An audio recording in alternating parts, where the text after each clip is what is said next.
Кој се е на американската црна листа и дали има ефект од тоа? До крајот на 2024 година на така наречената црна листа на Соединетите држави, насочена против поединци и бизниси вклучени во корупција или нарушување на човековите права, се најдоа 13 македонски државјани. Меѓу нив се политичари, поранешни премиери и министри, градоначалници, судии. Речиси на сите нив заедничко име корупцијата. Најнови на листата се Артан Груби, поранешниот вице-премиер и висок функционер на ДУИ, како и судијата на апелациониот суд Енвер Беџети.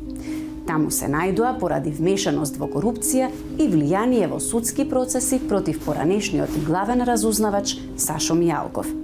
За нив е покрената истрага. И двајцата побегнаа надвор од земјава. И Сашо Мијалков е на црната листа.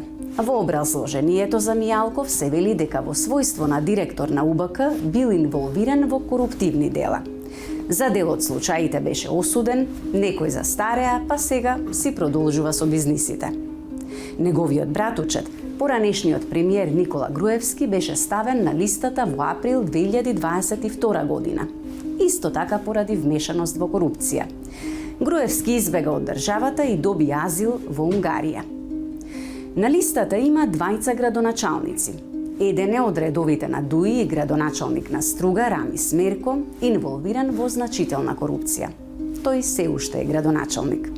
За Стефчо Јакимовски, градоначалник на општина Карпош, кој исто така е на црната листа, се наведува дека ја искористил службената положба за мешање во урбанистичкото планирање и јавните набавки за остварување лична корист. И натаму е градоначалник.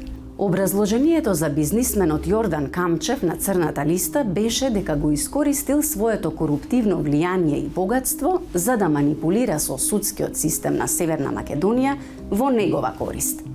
Нема последици и си ги тера бизнисите.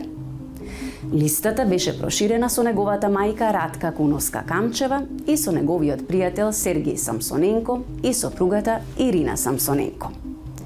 Уште еден успешен бизнисмен беше прогласен за неподобен за влез во Соединетите држави. Кочо Ангјушев, поранешен вице-премиер за влијание и коруптивни активности. Немаше истрага и си ги продолжува бизнисите.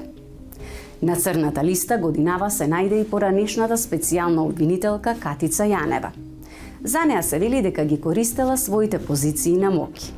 Јанева издржува 7-годишна затворска казна во Идризово. Меѓу првите кои се најдоа на оваа листа се лидерот на ДПА и поранешен пратеник Мендук Тачи поради екстремистички активности за поткопување на Охридскиот рамковен договор. Уште е во политиката. Во далечната 2003 на листата беше ставен и Љубе Бошковски, поранешен пратеник, но и министер за внатрешни работи во конфликтот во 2001 година. Тој одлежа затвор во Хаг. Прв на оваа листа во 2001 година беше поранешниот член на ОНА, Джеват Адеми, кој подоцна беше заменик министер за локална самоуправа и пратеник во Македонското собрание. Corruption, in whatever form it takes, should not be tolerated in this country. Those who undermine the rule of law for personal gain and at the expense of the people of North Macedonia should come to understand that corruption has consequences.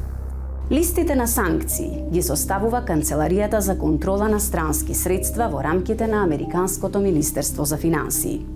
Средствата на оние што ќе се најдат на оваа листа може да им бидат блокирани, добиваат забрани за патување во САД, додека на американските граѓани им е генерално забрането да соработуваат со нив. Но за повеќето од нив, македонските правосудни органи досега не успеа да откријат и да докажат на суд коруптивни активности.